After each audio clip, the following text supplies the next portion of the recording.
رضای پهلوی بچه مولوی. آقای محترم، ادبیات ایران ارزش داره. بله، چرا ادبیات ایران رو زیر سوال میبرید؟ آقای محترم، کجاش ایران داره؟ کجا؟ کی گفته رضا پهلوی بچه مولویه؟ کی گفته نیستش؟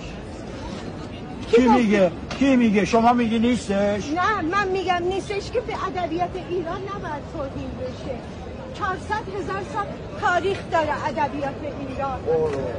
کجا؟ همون جایی که بودی هستم. معنی حرفو نمیفهمی؟ تا یکی بیشتر میفهمم. کجا؟ نباید بنویسی. بچه مولوی مگه نیستش؟ بچه مولوی کی گفته؟ من میگم تو خیابون بیا مولوی به دنیا اومده، بچه همونجا هست. خیلی خب پس چیه؟ ادبیات چیه؟ و ادبیات چه فرقی میکنه؟ تو نمیخوای بفهمی، خب نمیفهمی. اونی که نمیفهمه تویی. خب آره من نمیفهمم، تو که میفهمی چرا همچین غلطی میکنی؟ غلطو میکنی. برو مردی که گفت برو گم شو.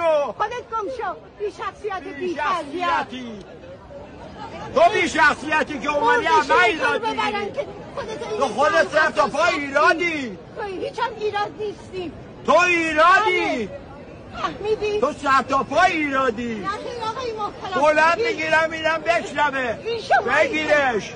تو بی ایرادی، توی امثال تو هست. نخیر آقا، ادبیات ایران حق ندادید. این بچه مولویه. آره من میگم برو گم شو. الاغی مثل تو الان میگه. گم شدی بسته. الاغی مثل تو میگه بچه مولویه. مولوی بزرگترین شاعر ایرانه. کرخر چرا نمیفهمی؟ احمق چرا نمیفهمی؟ بچه مولوی تو خیابون مولوی به دنیا اومده. همینطور باباشم تو سنگلش به دنیا اومده. احمق تویی که احمقی.